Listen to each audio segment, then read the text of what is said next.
শুনছেন? দেবী ম্যাডাম। ওই নামে কেউ এই বাড়িতে থাকে না। আমি তো জানতাম ওনারই এটা বাড়ি। কি দরকার বলুন তো তার সঙ্গে? সেরকম কিছু নয়, আসলে উনি আমাদের অনেক উপকার করেছেন তো তাই। কি উপকার? উনি অনেক বড় বিপদের হাত থেকে আমার স্বামীকে বাঁচিয়েছেন। শুনুন, আপনি যাকে খুঁজছেন সে এখন এখানে নেই। আপনি ওনাকে বলে দেবেন, সেদিন উনি যদি আমাদের টাকাটা না দিতেন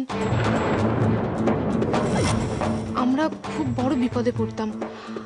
আপনি ওনাকে বলে দেবেন, এই ঋণ আমরা কোনোদিনও শোধ করতে পারবো না। কত টাকা বলুন তো? ৭৫,০০০ টাকা। আচ্ছা ঠিক আছে, আপনি একটা কাজ করুন তো, আপনার ফোন নাম্বার আর ঠিকানাটা আমাকে একটা ডায়েরিতে লিখে দিন।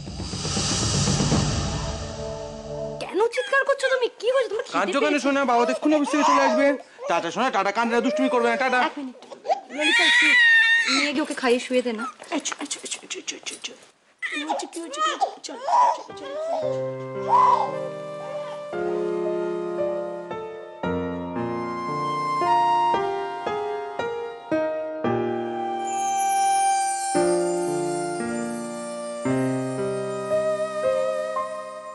তোমার কাছে দেবীর কোনো কন্ট্যাক্ট নাম্বার আছে? তা আপনার চাই? হ্যাঁ, এক সেকেন্ড দাঁড়াও। হ্যাঁ বলো। 98। ঠিক আছে, থ্যাংক ইউ। Thank you.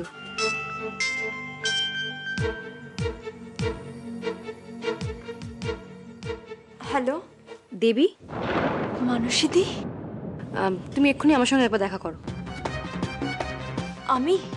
আমি ফোনে আর কথা বাড়াতে চাই না দেবী, যা কথা বলার সামনাসামনি। দেবী, তুমি মানবের কাছ থেকে টাকাটা নিয়ে কাউকে দিয়েছিলে। কেন দিয়েছিলে? না মানে কেন দিয়েছিলে?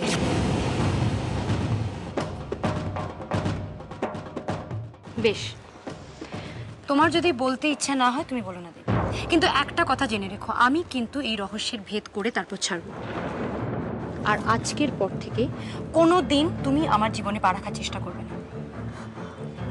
মানসীদি, আমি তো এখন ওখানে নেই, তাহলে তুমি এত ভাবছো কেন? আমি তো এখন থাকি না ওখানে। তাতে কি হয়েছে দেবী? তুমি দূরে থেকেও আমার অনেক ক্ষতি করতে পারো। তুমি দূরে থেকে আমার স্বামীর ক্ষতি করতে পারো, আমার পর্ণাবার ক্ষতি করতে পারো। না, আমি পর্ণর কোনো ক্ষতি করতে পারি না।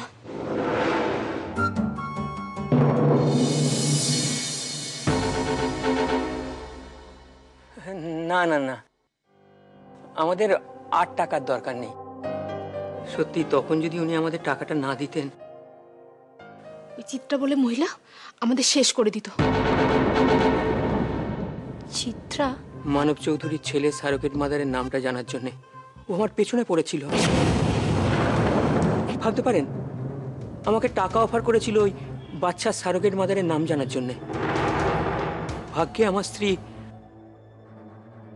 আপনার বোনের সঙ্গে দেখা করেছিল। আমরা কখনো ওই শয়তানের কাছে আপনার বোনের নাম করব না। আবার যদি কখনো কোনোদিন বিপদে পড়ি,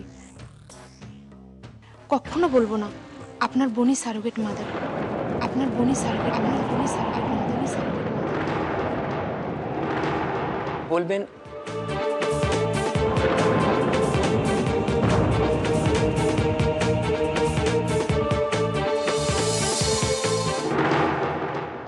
আরে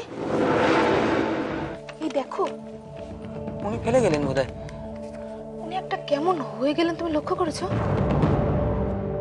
আরে এ তো ফোন নাম্বার, দেবী ম্যাডামের তো ফোন নাম্বার এটা। যিনি এসেছিলেন তিনি আর কি কি বলেছেন?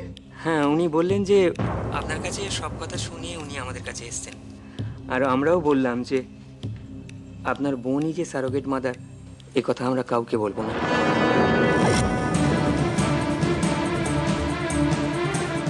স্যার, সর্বনাশ হয়ে গেছে। কি হয়েছে?